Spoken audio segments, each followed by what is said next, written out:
ನಮಸ್ಕಾರ ಸ್ನೇಹಿತರೆ, ಎಲ್ಲರೂ ಹೇಗಿದ್ದೀರಾ? Welcome back to my channel. ನನ್ನ ಆರಾಧ್ಯ ದೈವ ಶ್ರೀ ರಾಘವೇಂದ್ರ ಸ್ವಾಮಿಗಳನ್ನು ನೆನೆಯುತ್ತಾ ಇವತ್ತಿನ ವಿಡಿಯೋನ ಶುರು ಮಾಡೋಣ.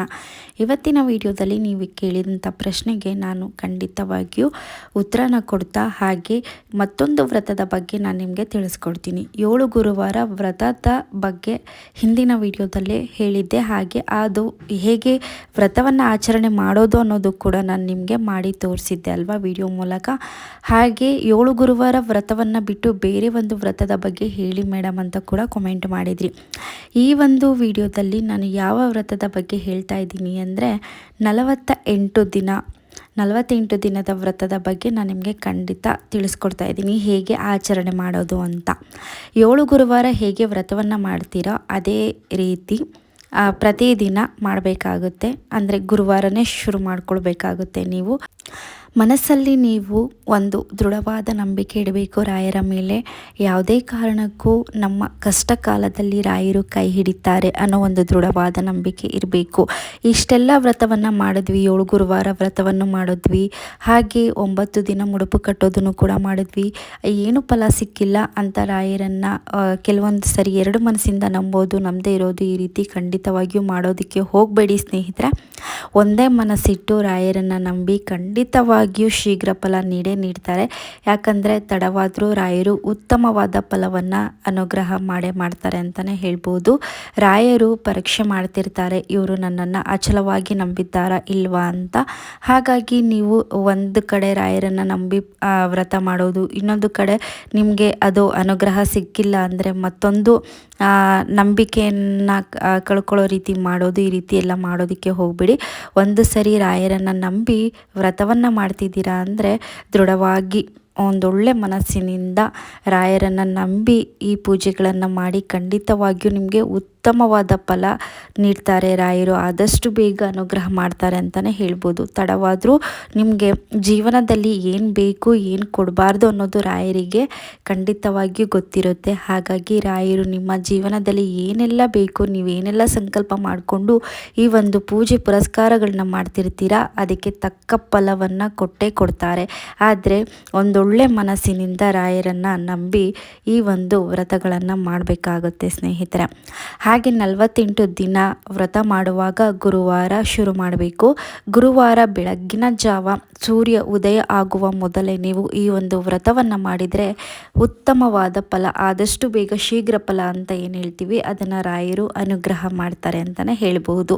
ನಾವು ಯಾವುದೇ ಒಂದು ವ್ರತವನ್ನು ಆಚರಣೆ ಮಾಡುವಾಗ ಒಂದೊಳ್ಳೆ ಶುಭ ಸಮಾರಂಭಗಳಿಗೆ ಒಂದೊಳ್ಳೆ ಮುಹೂರ್ತ ಅಂತ ಹೇಳಿದರೆ ಅದು ಬೆಳಗ್ಗಿನ ಜಾವ ಸೂರ್ಯ ಉದಯ ಆಗೋದಕ್ಕಿಂತ ಮೊದಲು 5:30 ಒಳಗಡೆ, ಅಂದರೆ ಬೆಳಗಿನ ಜಾವ 4:30 5:30 ಏನಿರುತ್ತೆ ಬ್ರಾಹ್ಮಿ ಮುಹೂರ್ತ ಅಂತ ಕರಿತೀವಿ ಅಲ್ವಾ, ಆ ಒಂದು ಸಮಯದಲ್ಲಿ ಈ ಒಂದು ಪೂಜೆಗಳನ್ನು ಅಥವಾ ವ್ರತಗಳನ್ನು ಶುರು ಮಾಡಿದ್ರೆ ನಮಗೆ ಖಂಡಿತವಾಗಿಯೂ ಉತ್ತಮ ಫಲ ಸಿಗುತ್ತೆ ಅಂತಲೇ ಹೇಳ್ಬೋದು. ಹಾಗೆ ನೀವು 7 ಗುರುವಾರ ರಾಯರಿಗೆ ವ್ರತವನ್ನು ಮಾಡ್ತಿರ್ತೀರ ಅಲ್ವಾ, ಅದೇ ರೀತಿ ಅದೇ ಒಂದು ನಿಯಮವನ್ನು ಪಾಲನೆ ಮಾಡಬೇಕು 48 ದಿನವೂ. ಹಾಗೆ ಇದಕ್ಕೆ ಇನ್ನೊಂದು ಅಂದರೆ ಸಪ್ರೇಟಾಗಿ ಏನೆಲ್ಲ ಇನ್ಕ್ಲೂಡಿಂಗ್ ಆಗುತ್ತೆ ಅನ್ನೋದು ಕೂಡ ನಾನು ನಿಮಗೆ ತಿಳಿಸ್ಕೊಡ್ತೀನಿ. ಹಾಗೆ ಪ್ರತಿದಿನ ಎದ್ದು ನೀವು ತಲೆ ಸ್ನಾನ ಮಾಡಬೇಕಾಗುತ್ತೆ. ನೀವು ಸ್ನಾನ ಮಾಡುವಾಗ 1 ಚಿಟಿಕೆ ಕಲ್ಲುಪ್ಪು ಅಥವಾ 1 ಚಿಟಿಕೆ ಅರಿಶಿನ ಹಾಕಿ ನೀವು ಸ್ನಾನ ಮಾಡುವಂಥ ನೀರಿಗೆ ಹಾಕಿ ತಲೆ ಸ್ನಾನ ಮಾಡಿ, ಅದಾದ ನಂತರ ಮನೆಯನ್ನೆಲ್ಲ ಸ್ವಚ್ಛಗೊಳಿಸ್ಕೊಳ್ಳಿ. ಸ್ನಾನ ಆದಮೇಲೆ ನೀವು ದೇವ್ರ ಮನೆಗೆ ಹೋಗಬೇಕಾಗುತ್ತೆ. ಹಾಗೆ ನೀವು ಎಲ್ಲ ಮನೇನ ನೀವು ಹಿಂದಿನ ದಿನವೇ ಸ್ವಚ್ಛ ಮಾಡ್ಕೊಳ್ಳೋದಕ್ಕಿಂತ ಬೆಳಿಗ್ಗೆ ಎದ್ದು ಅವತ್ತಿನ ದಿನವೇ ನೀವು ಮನೆಯನ್ನೆಲ್ಲ ಸ್ವಚ್ಛ ಮಾಡಿಕೊಂಡು ಆಮೇಲೆ ನೀವು ದೇವರ ಮನೆಗೆ ಹೋಗಿ ಪೂಜೆನ ಶುರು ಮಾಡ್ಕೊಳ್ಬೇಕಾಗುತ್ತೆ ಗೈಸ್. ಹಾಗೆ ಪೂಜೆ ಮಾಡುವಾಗ ಏನೆಲ್ಲ ಸಾಮಗ್ರಿಗಳು ಬೇಕು, ಹೇಗೆಲ್ಲ ಪೂಜೆ ಮಾಡಬೇಕು ಅನ್ನೋದನ್ನು ಕೂಡ ನಾನು ಹಿಂದಿನ ವಿಡಿಯೋದಲ್ಲಿ ತಿಳಿಸಿದ್ದೀನಿ ಅಲ್ವಾ. ಹಾಗೆ ಇದಕ್ಕೆ ಪೂಜೆಗೆ ಬೇಕಾಗಿರುವಂಥ ಮುಖ್ಯ ವಸ್ತು ಏನಂದರೆ ತುಳಸಿ ಅಂತೂ ಕಂಪಲ್ಸರಿ ಇರಲೇಬೇಕು. ಪ್ರತಿದಿನ ನೀವು 1 ದಳ ತುಳಸಿಯನ್ನಾದರೂ ನೀವು ರಾಯರಿಗೆ ಸಮರ್ಪಣೆ ಮಾಡಬೇಕಾಗುತ್ತೆ. ಹಾಗೆ ನೈವೇದ್ಯಕ್ಕೆ ನೀವು ಏನಾದರೂ ನಿಮ್ಮ ಮನೆಯಲ್ಲಿ ಪ್ರತಿದಿನವೂ ನೀವು ನೈವೇದ್ಯ ಮಾಡೋದಕ್ಕೆ ಆಗಿಲ್ಲ ಅಂದರೆ ಹಾಲು, ಸಕ್ಕರೆ ಅಥವಾ ಸಕ್ಕರೆ ಕಡಲೆ ಈ ರೀತಿ ಏನಾದರೂ ನಿಮಗೆ ಯಥಾಶಕ್ತಿ ಕೈಲಾದಷ್ಟು ನೀವು ರಾಯರಿಗೆ ನೈವೇದ್ಯವನ್ನು ಸಮರ್ಪಣೆ ಮಾಡ್ಬೋದು. ಹಾಗೆ ಹಣ್ಣು ಹಂಪಲುಗಳು ಇದನ್ನು ಕೂಡ ಸಮರ್ಪಣೆ ಮಾಡ್ಬೋದು. ಮಾಡ್ಬೋದು. 48 ದಿನಗಳ ಕಾಲ ನೀವು ಬ್ರಹ್ಮಚಾರತ್ವವನ್ನು ಪಾಲಿಸಬೇಕಾಗುತ್ತೆ ಸ್ನೇಹಿತರೆ.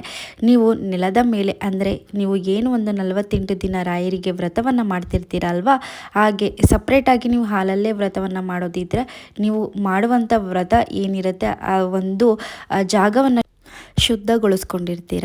ಆ ಒಂದು ಜಾಗದಲ್ಲೇ ನೀವು ಸಾಧ್ಯವಾದರೆ ಅಂದರೆ ಹಾಲಲ್ಲಿ ಸ್ವಲ್ಪ ಜಾಗ ಇದ್ದರೆ ನೀವು ಅಲ್ಲೇ ಒಂದು ಮಲಗಬೇಕಾಗುತ್ತೆ. ಯಾವುದೇ ರೀತಿ ಅಂದರೆ ಬ್ರಹ್ಮಚಾರತ್ವವನ್ನು ಯಾವ ರೀತಿ ಪಾಲನೆ ಮಾಡಬೇಕು ಅನ್ನೋದು ಕೂಡ ನಿಮಗೆಲ್ರಿಗೂ ಗೊತ್ತಿರುತ್ತಲ್ವ.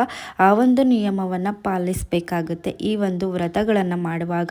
ಯಾವುದೇ ವ್ರತವನ್ನು ಮಾಡಲಿ ಸ್ನೇಹಿತರೆ, ನೀವು 3 ಗುರುವಾರ ಆಗಲಿ, ಒಂದೇ ವಾರ ಆಗಲಿ, ಅಥವಾ 5 ಗುರುವಾರ ಆಗಲಿ, 7 ಗುರುವಾರ, 9 ಗುರುವಾರ, ಸಾಯಿಬಾಬಾ ವ್ರತ ಅಥವಾ ವೈಭವ ಲಕ್ಷ್ಮಿ ವ್ರತ, ರಾಘವೇಂದ್ರ ಸ್ವಾಮಿಗಳ ವ್ರತವನ್ನು ಮಾಡುವಾಗ ನೀವು ಬ್ರಹ್ಮಚಾರತ್ವವನ್ನು ಪಾಲನೆ ಮಾಡಬೇಕಾಗುತ್ತೆ. ನಮ್ಮ ಜೀವನದಲ್ಲಿ ಅದೆಷ್ಟೋ ಕಷ್ಟಗಳು ಬರ್ತಾನೆ ಇರುತ್ತೆ, ಹೋಗ್ತಾನೆ ಇರುತ್ತೆ. ಅಪ್ಸ್ ಆ್ಯಂಡ್ ಡೌನ್ ಅನ್ನೋದು ಎಲ್ಲರ ಜೀವನದಲ್ಲೂ ಇರುತ್ತೆ. ಹಾಗೆ ಕಷ್ಟ ಬಂತು ಅಂದ ತಕ್ಷಣ ದೇವರನ್ನು ಬೈಯೋದಾಗಲಿ, ದೇವರ ಮೇಲೆ ನಂಬಿಕೆನ ಕಳ್ಕೊಳ್ಳೋದಾಗಲಿ ಈ ರೀತಿ ಮಾಡಬಾರ್ದು. ಯಾಕಂದರೆ ಕತ್ಲಾದ ಮೇಲೆ ಬೆಳಕಾಗಲೇಬೇಕಲ್ವ ಸ್ನೇಹಿತರೆ. ಹಾಗೆ ನಮ್ಮ ಕಷ್ಟಗಳು ಕಳೀತಾ ಇದೆ ಅಂದರೆ ನಮ್ಮ ಜೀವನದಲ್ಲಿ ಎಲ್ಲೋ ಒಂದು ಕಡೆ ಬೆಳಕಾಗ್ತಿದೆ, ಒಳ್ಳೆಯದಾಗ್ತಿದೆ ಅನ್ನುವಂಥ ಸಂದರ್ಭದಲ್ಲಿ ನಮ್ಮ ಕಷ್ಟಗಳು ಕೂಡ ಜಾಸ್ತಿ ಆಗ್ತಾ ಇರುತ್ತಂತೆ. ಇದನ್ನು ದೇವರು ಕೂಡ ಪರೀಕ್ಷಿಸ್ತಾರೆ ಅನ್ನೋದು ನನ್ನ ನಂಬಿಕೆ. ಹಾಗೆ ಎಲ್ಲೋ ಒಂದು ಕಡೆ ನಾನು ಬುಕ್ಸಲ್ಲಿ ಓದಿದ್ದೆ, ಹಾಗಾಗಿ ನಿಮಗೆ ಹೇಳ್ತಾ ಇದ್ದೀನಿ. ಕಷ್ಟ ಅಂತ ಬಂದ ತಕ್ಷಣ ಇಷ್ಟೆಲ್ಲ ವ್ರತಗಳನ್ನು ಮಾಡ್ತೀವಿ, ಪೂಜೆಗಳನ್ನ ಮಾಡ್ತೀವಿ, ಯಾರು ಏನು ಹೇಳ್ತಾರೆ ಆ ದೇವಸ್ಥಾನಗಳಿಗೆಲ್ಲ ಹೋಗ್ತೀವಿ, ಆದರೆ ನಮ್ಮ ಕಷ್ಟಗಳೆಲ್ಲ ತೀರ್ತಾ ಇಲ್ಲ. ಏನು ಮಾಡೋದು, ಆ ದೇವರೇ ಇಲ್ಲ ನಮ್ಮ ಕಷ್ಟಕ್ಕೆ, ಯಾವ ದೇವರು ಕೂಡ ಆಗಲ್ಲ. ಈ ರೀತಿ ಎಲ್ಲ ಅಂದರೆ ಚಂಚಲ ಮನಸ್ಸು ಬಂದೇ ಬರುತ್ತೆ ಎಲ್ಲರಿಗೂ. ಈ ರೀತಿ ಒಂದು ಚಂಚಲ ಮನಸ್ಸು ಬರೋದಕ್ಕೆ ಬಿಡಬೇಡಿ. ಖಂಡಿತವಾಗಿಯೂ ನಮ್ಮ ಕಷ್ಟಗಳಿಗೆ ದೇವರಿದ್ದಾರೆ ಅನ್ನೋ ಒಂದು ನಂಬಿಕೆನ ಇಟ್ಟು ಈ ಒಂದು ವ್ರತಗಳನ್ನು ಮಾಡಿರ್ತೀರ ಅಲ್ವಾ. ನೀವು ಮಾಡುವಂಥ ಶುದ್ಧವಾದ ಮನಸ್ಸಿಟ್ಟು ಯಾವುದೇ ಒಂದು ವ್ರತವಾಗಲಿ ಒಂದೊಳ್ಳೆ ಮನಸ್ಸಿಟ್ಟು ವ್ರತವನ್ನು ಮಾಡಿದರೆ ಅದಕ್ಕೆ ತಕ್ಕ ಫಲ ಖಂಡಿತವಾಗಿಯೂ ಸಿಕ್ಕೇ ಸಿಗುತ್ತೆ ಸ್ನೇಹಿತರೆ.